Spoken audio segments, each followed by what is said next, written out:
हर वक्त नए प्रोजेक्ट्स, नए क्लाइंट्स, नए ऑर्डर्स और मजीद पैसा कमाने की सोच भी काफ़ी खतरनाक साबित हो सकती है। मौजूदा इकोनॉमिक डाउन टर्न एक ग्लोबल इकोनॉमिक डाउन टर्न है और इस इकोनॉमिक क्राइसिस की वजह से, प्राइस हाइक की वजह से, इन्फ्लेशन की वजह से आपके साथ भी वो सब कुछ हो रहा होगा जो किसी दूसरे ऐसे फ्रीलांसर के साथ हो रहा है जो अभी बिगिनर है कि आपको नए ऑर्डर्स नहीं मिल रहे होंगे, नए क्लाइंट्स जो हैं उनके साथ आपकी कम्युनिकेशन नहीं हो रही होगी। तो ऐसी सिचुएशन में कुछ हेल्थी प्रैक्टिसेस हैं जो कि सक्सेसफुल प्रोफेशनल से सीखने को मिलती हैं। हम ये देख सकते हैं कि हमें ऐसे मौके पर, अगर आप क्रिएटिव फ्रीलांसर्स हैं या दूसरा कोई भी नॉर्मल फ्रीलांसिंग जॉब परफॉर्म कर रहे हैं, तो इस सिचुएशन में आपको क्या काम करने चाहिए। उसमें सबसे पहली चीज तो ये है कि आप सोशलाइजेशन को प्रैक्टिस करें और लोगों के साथ घुल मिल जाएं। जो पास क्लाइंट्स हैं आपके, उनसे गपशप करने की कोशिश करें। आपके कुछ रिश्तेदार, दोस्त अहबाब और इसी तरह की कम्युनिटी होगी जिसमें आप मूव करते हैं, उन लोगों के साथ उनको थोड़ा सा टाइम दें। ये वक्त आपके लिए बड़ा सुनहरा वक्त है अगर आपके पास करने को कोई काम नहीं है, क्योंकि फ्रीलांसिंग की कम्युनिटी में आमतौर पे ऐसा नजर नहीं आता। हर वक्त कोई ना कोई चीज आपके सर पे सवार है। दूसरे नंबर पर अपने आप को मजीद ऑर्गेनाइज करने की कोशिश करें। ग्राफिक डिजाइनर्स वगैरह या वेब डेवलपर्स हैं, चाहे आर्टिकल राइटर्स हैं, वो अपने पोर्टफोलियो को रीडिजाइन कर सकते हैं, कुछ नए स्किल्स सीख सकते हैं, क्वालिटी मैनेजमेंट के कुछ प्रिंसिपल्स पे अमल करते हुए अपने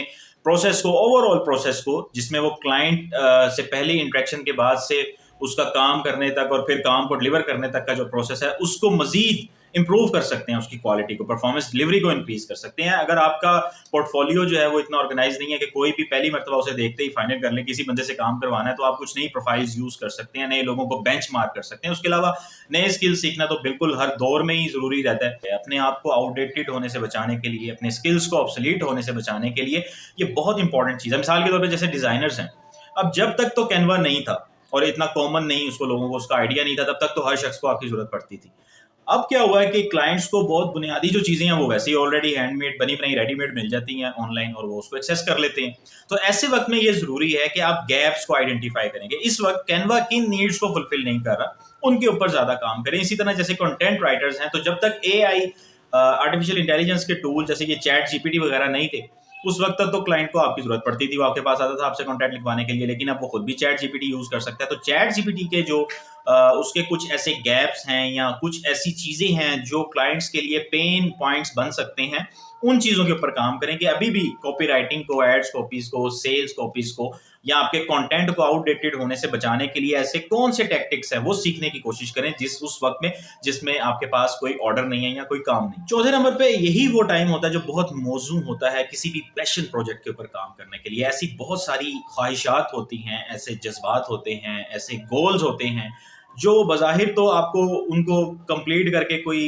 पैसे वैसे नहीं मिलने होते, आप कोई कमाई शमाई नहीं कर सकते, लेकिन वो आपका पैशन होता है, आप कुछ करना चाहते हैं, चाहे वो एथिकली, आप सोशली, मॉरली सोसाइटी में कंट्रीब्यूट करना चाह रहे हैं, या उसके अलावा कोई, जैसे अगर आप डिज़ाइनर हैं तो आप कोई खास स्पेसिफिक डिज़ाइन अपने लिए बनाना चाह रहे हैं या किसी को गिफ्ट करना चाह रहे हैं, तो ये वो टाइम है कि जिसमें आप वो काम कर सकते हैं। अब इसमें मैंने आपको अभी 1 2 3 4 चीज़ें बता दी हैं कि सबसे पहले तो आपने लोगों सोशलाइज होना है, दूसरे नंबर पे मजीद ऑर्गेनाइज होना है, तीसरे नंबर पे कुछ नए स्किल्स जो हैं उनको सीखना है, प्रैक्टिस करना है, और उसके बाद कोई पैशन प्रोजेक्ट स्टार्ट करना है। पांचवें नंबर पर स्टॉक कंटेंट बनाने की तरफ आपको तवज्जो देनी चाहिए। स्टॉक कंटेंट से मुराद वो कंटेंट है कि जो आप ऑनलाइन वेबसाइट्स पर, चाहे आप 3D एनिमेटर हैं, चाहे कंटेंट राइटर हैं, चाहे डिजाइनर हैं, चाहे कोई प्रोग्रामर हैं, आप वो कंटेंट किसी भी वेबसाइट पे लिस्ट कर सकते हैं। इन फ्यूचर कोई अगर किसी को पसंद आ जाता है, जरूरत पड़ती है, तो वो उसको वहां से परचेज कर सकता है। इससे आपके पास है स्प्लैश है, उसके अलावा और बहुत सारी, मतलब डिजिटल ग्राफिक्स से रिलेटेड बहुत सारी वेबसाइट्स आपको मिल जाएंगी जहां पे आप वो कंटेंट क्रिएट करके रॉयल्टी की बेसिस पे भी आपको